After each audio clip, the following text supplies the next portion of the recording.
عقل وہی فتین ہے، نور العلم نور۔ الحمدللہ رب العالمین والصلاة والسلام علی سید الانبیاء والمرسلین، اما بعد فاعوذ باللہ من الشیطان الرجیم، بسم اللہ الرحمن الرحیم۔ الصلاة والسلام علیک یا رسول اللہ وعلی آلک واصحابک یا حبیب اللہ، الصلاة والسلام علیک یا نبی اللہ وعلی آلک واصحابک یا نور اللہ۔ آج ہمارا جو سبق ہے وہ حروف جارہ میں سے ایک حرف با، اور یہ جو ہماری گفتگو حروف کے بارے میں شروع ہوئی تھی یہ آخری فصل ہے۔ حروف کے بارے میں یہ آخری فصل ہے، حرف با۔ حرف با اس کا حقیقی معنی کیا ہے، یہ کس معنی کے لیے آتا ہے؟ یہ کبھی آپ نے شرح میات و عامل کے اندر بھی آپ نے الباء للالصاق پڑھا تھا، وہاں پر یہ تھا کہ با انہوں نے کہا کہ الصاق کے لیے آتا ہے۔ یعنی مطلب کیا ہے الصاق کا، کہ با سے ما قبل اور ما بعد دو ہی چیزیں ہوں گی، ایک چیز کا ذکر با سے پہلے ہوگا اور ایک چیز کا ذکر با کے بعد ہوگا۔ با کا فائدہ یہ ہے، با نے جو فائدہ دیا وہ یہ ہے کہ با ما قبل کو ما بعد سے ملاتا ہے، الصاق تعلق قائم کرتا ہے، جوڑتا ہے۔ تو فرماتے ہیں فصل حرف البا، یہ فصل ہے حرف با کے بارے میں، للالصاق، حرف با آتا ہے الصاق کے لیے، ملانے کے لیے، کیونکہ نیچے حاشیے میں بھی اس کے بارے میں ارشاد فرما رہے ہیں کہ وَهُوَ تَعَلُّقُ الشَّيْءِ بِالشَّيْءِ، یعنی ایک چیز کا دوسری چیز کے ساتھ تعلق قائم کرنا، وَاِتِّصَالُهُ بِهِ، یعنی اس کو اس کے ساتھ ملانا، یہ الصاق کا معنی ہے۔ فی وضع اللغت، لغت کی وضع میں، یعنی لغت کو بنانے والے نے، لغت کو وضع کرنے والے نے با کو الصاق کے لیے وضع کیا ہے۔ با کو کس کے لیے وضع کیا ہے؟ الصاق کے لیے۔ وَلِهَذَا تَصْحَبُ الْأَثْمَانِ، اثمان یہ ثمن کی جمع ہے۔ ثمن وہ پیسہ جو ہم کوئی چیز خریدتے وقت ادا کرتے ہیں، جو ہماری وہ جو قیمت ایک ہوتی ہے، قیمت ایک ہوتا ہے ثمن، اس میں تھوڑا سا فرق ہے۔ قیمت یہ ہے کہ آپ بازار گئے ہیں تو قیمت جو عمومی طور پر دکاندار بتاتے ہیں نا کہ یہ چیز اتنے کی ہے، وہ ہوتی ہے قیمت، اور جتنے میں سودا طے پائے نا وہ ہوتا ہے ثمن۔ وہ کیا ہوتا ہے؟ ثمن۔ یعنی قیمت اور ثمن میں یہ فرق ہے۔ با اسی وجہ سے فرماتے ہیں وَلِهَذَا تَصْحَبُ الْأَثْمَانِ، اس لیے کہ یہ ثمن کا صاحب بنتا ہے۔ یہ با جو ہے ثمن کے ساتھ آتا ہے، با ثمنوں پر داخل ہوتا ہے۔ وَتَحْقِيقُ هَذَا، اور اس مقام کی تحقیق یہ ہے کہ أَنَّ الْمُبِيَّ أَصْلٌ فِي الْبَيْعِ، دو چیزیں ہوتی ہیں جب بھی کوئی بندہ خرید و فروخت کرتا ہے تو دو چیزیں ہوتی ہیں اس معاملے کے اندر۔ ایک چیز ہوتی ہے چیز، جو بھی چیز خریدی جائے، اور دوسری چیز ہوتی ہے اس کے بدلے میں کیا دیں گے۔ ٹھیک ہے جی، اب یہ ثمن اس جس کو بولتے ہیں ثمن، لیکن یاد رکھیں کہ ثمن ضروری ہوتا کہ روپیہ ہی ہو، بعض دفعہ چیز کے بدلے میں کی جاتی ہے لین دین۔ ٹھیک ہے جی، اب یہ کہتے ہیں کہ جو جس کو خریدا جا رہا ہے نا، ٹھیک ہے، وہ ہے مبی، اور اس کے بدلے میں جو دیا جا رہا ہے وہ ہے ثمن۔ وہ کیا ہے؟ ثمن۔ اچھا، اس میں جو اصل ہے وہ مبی ہے۔ وہ کیا ہے؟ مبی۔ اور جو ثمن ہے نا وہ تابع ہے۔ وہ کیا ہے؟ اس پر یہ کہتے ہیں کہ اگر کسی شخص کے پاس سے، مثال کے طور پر ایک بندہ زید بازار میں گیا، بکر کے پاس، بکر سے چیز خریدی، سودا طے ہو گیا، زید اپنے گھر آ گیا، چیز ابھی اسی کے پاس پڑی ہوئی ہے، دوبارہ جب لینے کے لیے گیا نا تو بکر نے کہا یار وہ چیز تو ٹوٹ گئی ہے، وہ تو چیز ضائع ہو گئی ہے۔ اب جو پہلے سودا طے پایا تھا سودا ہی ختم ہو گیا۔ کیا؟ کیونکہ جو اصل چیز تھی نا وہ چیز ہی تو ضائع ہو گئی ہے، اور جب اصل چیز ضائع ہو گئی ہے تو جس کے بدلے میں سودا طے پانا تھا وہ سودا ختم ہو گیا. دوسری طرف ہے کہ اگر مثال زید نے لینی تھی، زید نے جن پیسوں سے لینی تھی وہ پیسے ضائع ہو گئے. کیا ہو گئے؟ وہ پیسے چوری ہو گئے، پیسے چھین لیے گئے. تو اب یہ کہتے ہیں یہ جو بیع سودا ہوا ہے نا، یہ ٹوٹا نہیں ہے. پہلی صورت میں جس صورت میں مبیح ہلاک ہوئی ہے، سودا ہی ٹوٹ گیا، سودا ہی ختم ہو گیا، ایجاب و قبول ختم ہو گیا. لیکن اگر سمن ہلاک ہو گیا، سمن کیونکہ چیز ہے تابع، اصل نہیں ہے، اس لیے اگر سمن ہلاک ہوتا ہے تو سودا ختم نہیں ہوگا، ایجاب و قبول ختم نہیں ہوگا. اس کو یہ کہا جائے گا کہ اور پیسہ لے آؤ اور چیز لے جاؤ، اتنے میں لے جاؤ جو ہمارا سودا طے پایا ہے. فرماتے اس کی تحقیق یہ ہے کہ ان المبیع اصل فی البیع، کہ مبیع کے اندر جو بیع کے اندر جو اصل چیز ہے وہ ہے مبیع. بیع کے اندر جو اصل چیز ہے وہ کیا ہے؟ وَثَمَنُ شَرْطٌ فِيهِ، اور سمن اس میں شرط ہوتا ہے، سمن اس میں.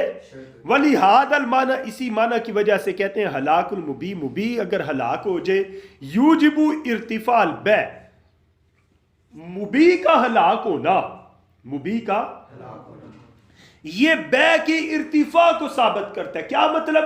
کہ جو ان دونوں کے درمیان، بائع اور مشتری کے درمیان سودا طے پایا تھا نا، ایجاب و قبول ہوا تھا، مبیع ہلاک ہوئی ہے تو وہ جو بات ان کے درمیان ہوئی تھی، جو سودا طے پایا تھا، سودا سارا ختم.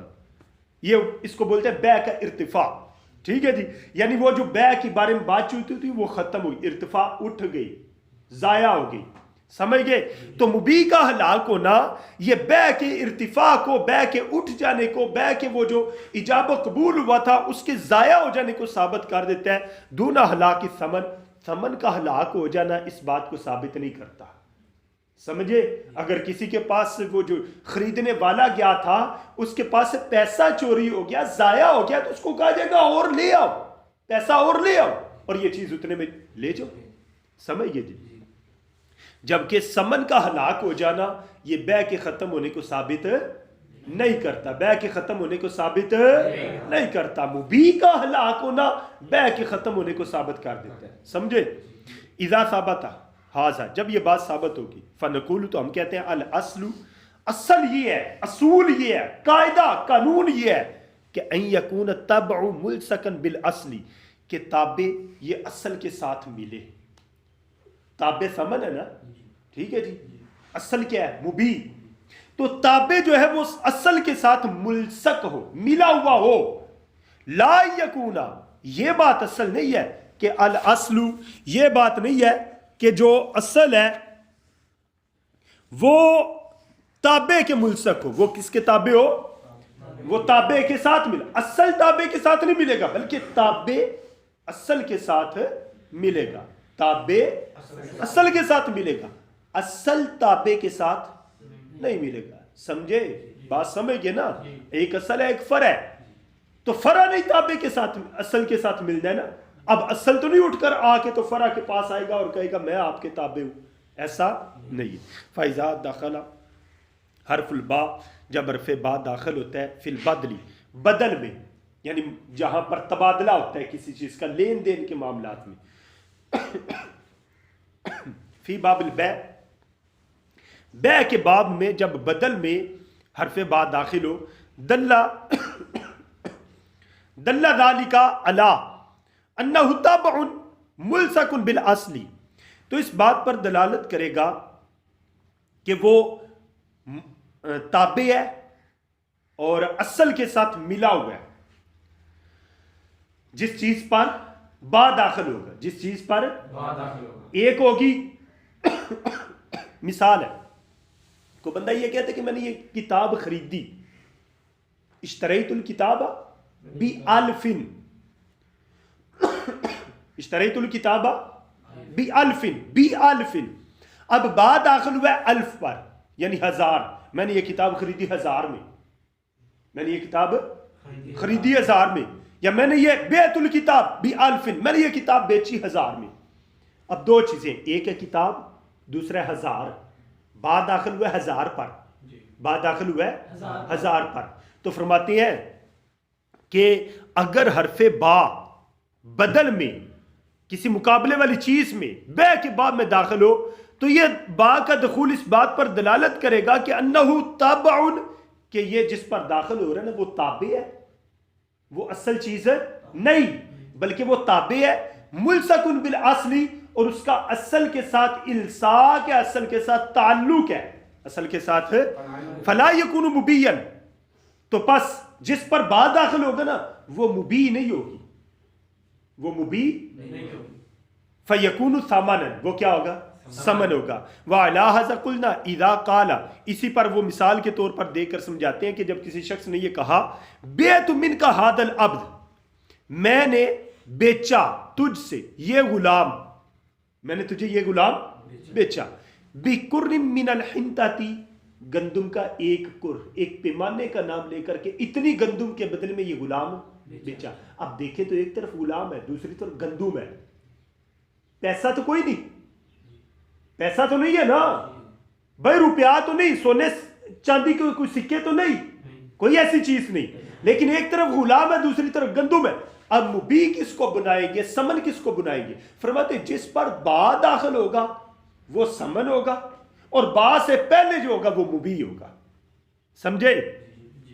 وَوَصَفَهَا، اور اس کا گندم کا اس نے وصف بھی بیان کر دیا، یکون العبد مبین، تو جو عبد ہوگا نا، غلام ہوگا، وہ مبی ہوگا، والکر ثمنا، اور جو گندم کا ایک پیمانہ بیان کیا گیا ہے وہ ہوگا سمن۔